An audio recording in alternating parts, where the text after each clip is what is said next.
ગણિત અધ્યયન સંપુટ ધોરણ 1 પુનરાવર્તન 4 સવારે સાંજે કે રાત્રે થતી પ્રવૃત્તિઓને યોગ્ય રીતે જોડો. અહીંયા જે પ્રવૃત્તિઓ આપેલી છે તેમાંથી કઈ પ્રવૃત્તિઓ ક્યારે થશે તો તેની સાથે જોડવાનું છે. તો સ્કૂલે જવાનું, તો સ્કૂલ સવારની હોય તો સ્કૂલે સવારે જઈએ, પછી સાંજે ઘરે આવીને લેસન કરીએ, પછી ફૂટબોલ સાંજે રમવા જઈએ મિત્રો સાથે, પછી રાત્રે સૂઈ જઈએ, ટીવી રાત્રે જોઈએ, પછી બ્રશ ક્યારે કરવાનું હોય? સવારે. સ્કૂલમાં ટીચર ક્યારે ભણાવે? તો કે સવારે. અને નાસ્તો કરે છે તો નાસ્તો સવારમાં કરવાનો હોય.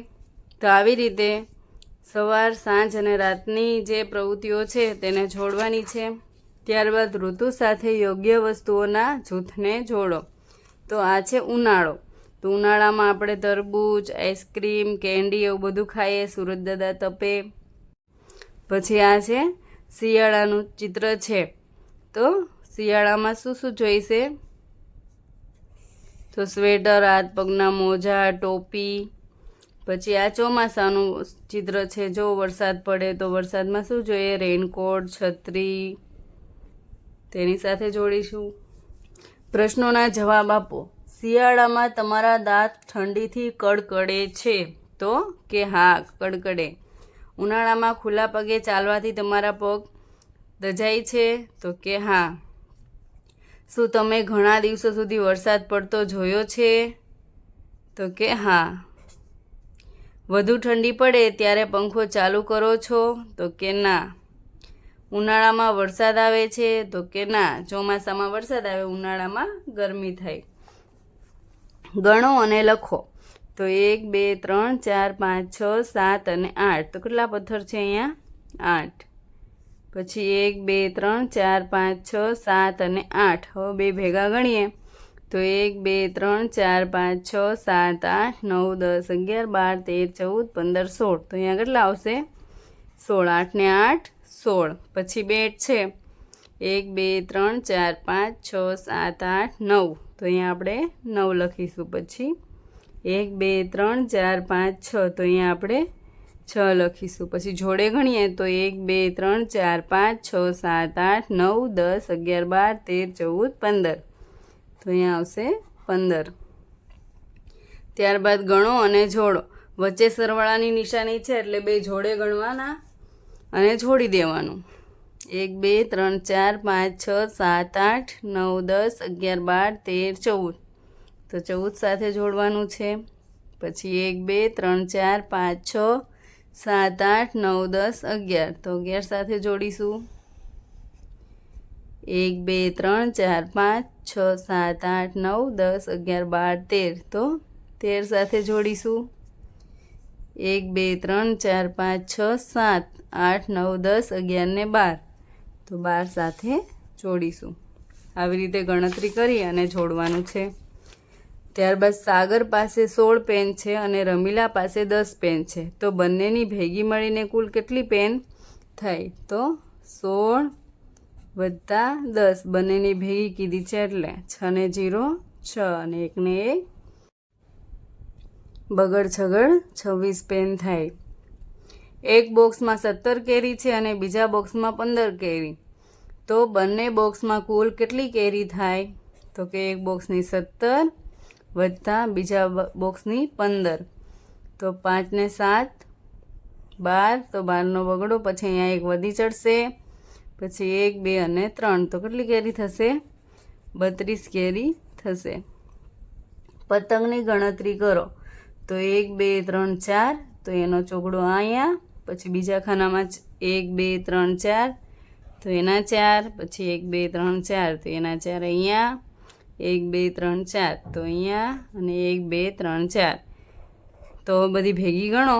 4 ને 5 વાર કરો તો કેટલી પતંગ થશે? તો કે 20. 4 ને 4, 8.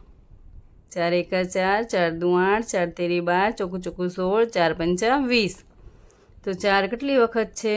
4 5 વખત. અહીંયા 5 પહેલાં આવશે. 5 વખત 4. અહીંયા 4 આવશે. 5 વખત 4 કર્યા એટલે કેટલો જવાબ આવશે? તો કે 20. तो यहाँ से 5 गुणिया 4 એટલે 5 ચોક 20, 4 પંચા 20. પતંગની કુલ સંખ્યા કેટલી થશે? તો કે 20. આવી રીતે લખવાનું છે. 20 પતંગ થાય. કુલ કેટલા રૂપિયા થાય તે લખો. 1 રૂપિયાના 3 સિક્કા એટલે 3 રૂપિયા. પછી 2 રૂપિયાના 4 સિક્કા. 1 રૂપિયાના 3 સિક્કા એટલે 3 રૂપિયા અને 2 રૂપિયાના 4 સિક્કા એટલે 8 રૂપિયા. તો 3 ને 8 કેટલા થશે? 11 રૂપિયા. પછી 5 રૂપિયાના 2 સિક્કા એટલે કેટલા થયા? 10 રૂપિયા. અને 1 રૂપિયાના 5 સિક્કા તો કેટલા થશે? 10 ને 5 15. 10 રૂપિયાની 1 નોટ એટલે 10 રૂપિયા. 2 રૂપિયાના 4 સિક્કા એટલે 8 રૂપિયા. 2 રૂપિયાના 4 સિક્કા કરીએ એટલે 8 રૂપિયા થશે. તો 10 ને 8 18. પછી 1 રૂપિયાના 3 સિક્કા એટલે કેટલા રૂપિયા થશે? 3 રૂપિયા. પછી 2 રૂપિયાના 2 સિક્કા તો 2 રૂપિયાના 2 સિક્કા લઈએ તો 4 રૂપિયા થાય અને 10 રૂપિયાનો 1 સિક્કો. તો 3 ને 4 7, 7 ને 10 17 રૂપિયા થાય. જય 12 રૂપિયાની નોટબુક અને 6 રૂપિયાનું રબર ખરીદે છે. તો જય દુકાનદારને ખાલી જગ્યા રૂપિયા આપશે. અહીંયા 12 રૂપિયા આપેલા છે, 6 રૂપિયા. તો 12 ને 6 કેટલા થશે? તો કે 18. 2 ને 6 8 અને 1 ના 1 તો કેટલા રૂપિયા આપશે? 18. કિરણ તેની મમ્મી સાથે બજારમાં જાય છે. તે ફ્રૂટવાળા પાસેથી એક કેળું લે અને એક દાડમ લે છે. જો એક કેળાના 5 રૂપિયા અને એક દાડમના 13 રૂપિયા હોય તો દુકાનદારને કેટલા રૂપિયા આપવા પડે? તો કે કેળાના 5 અને દાડમના 13. તો 5 ને 3 8 અને આ 1 13 ને 5 18 રૂપિયા આપવા પડે. ત્યારબાદ ત્રિકોણમાં લાલ, પછી વર્તુળમાં લીલો, ચોરસમાં પીળો અને આવું લંબચોરસ છે તેમાં વાદળી રંગ પૂરવાનો છે. તો આવી રીતે રંગ પૂરીશું અને પછી નીચે જે આકારો છે તે ગણી અને તેની નીચે સંખ્યા લખીશું. તો ત્રિકોણ કેટલા છે? તો કે 1 2 3 4 5 6 7 8 9 10 11 12 13 14 15 16 17 18 19 ને 20. તો અહીંયા લખીશું 20.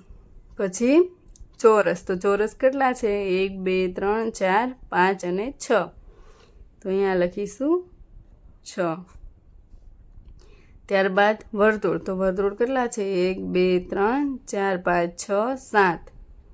તો અહીંયા આપણે લખીશું 7. અને લંબચોરસ તો કે 1 2 3 4 5 6 7 8 અને 9.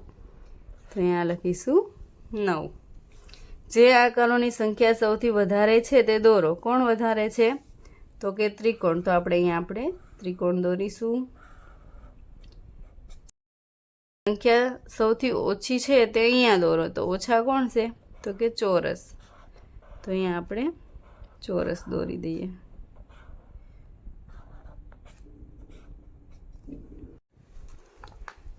ત્યારબાદ એક વર્ગના 5 વિદ્યાર્થીઓએ એક દિવસમાં જેટલા ગ્લાસ પાણી પીવે છે તેની નોંધ કરવામાં આવેલી છે. તેના આધારે પ્રશ્નોના જવાબ આપો. તો ધવલ છે તો ધવલ કેટલા ગ્લાસ પાણી પીવે છે? તો કે 5 ગ્લાસ. પછી વિમલ છે તો વિમલ 1 2 3 4 5 6 અને 7 7 ગ્લાસ પાણી પીવે છે. પછી આરતી 1 2 3 અને 4 4 ગ્લાસ પાણી પીવે છે. પછી અશોક છે તો 1 2 3 4 5 અને 6 ગ્લાસ પાણી પીવે છે. પછી ગોપાલ છે તો ગોપાલ 1 2 3 4 5 6 7 અને 8 ગ્લાસ પાણી પીવે છે. સૌથી વધુ પાણી કોણે પીધું? તો કે સૌથી વધારે કોનો આંકડો અહીંયા છે? તો 8. તો કોને પીધું? ગોપાલ. સૌથી ઓછું પાણી કોણ પીવે છે? તો 4 છે એ સૌથી નાના છે તો આરતી. ગોપાલે કેટલા ગ્લાસ પાણી પીધું? તો કે 8 ગ્લાસ. આરતી કરતાં વિમલે કેટલા ગ્લાસ પાણી વધારે પીધું? હવે આરતી છે 4 ગ્લાસ પીવે છે, પછી 5 6 અને 7 અને વિમલ છે 7 પીવે તો એના કરતાં કેટલા ગ્લાસ? તો કે 3 ગ્લાસ વધારે પાણી પીધું. પછી અશોકે વધારે પાણી પીધું છે કે ગોપાલે? અશોકે 6 ગ્લાસ પીધું છે અને ગોપાલે 8 ગ્લાસ. તો ગોપાલે વધારે પાણી પીધું છે.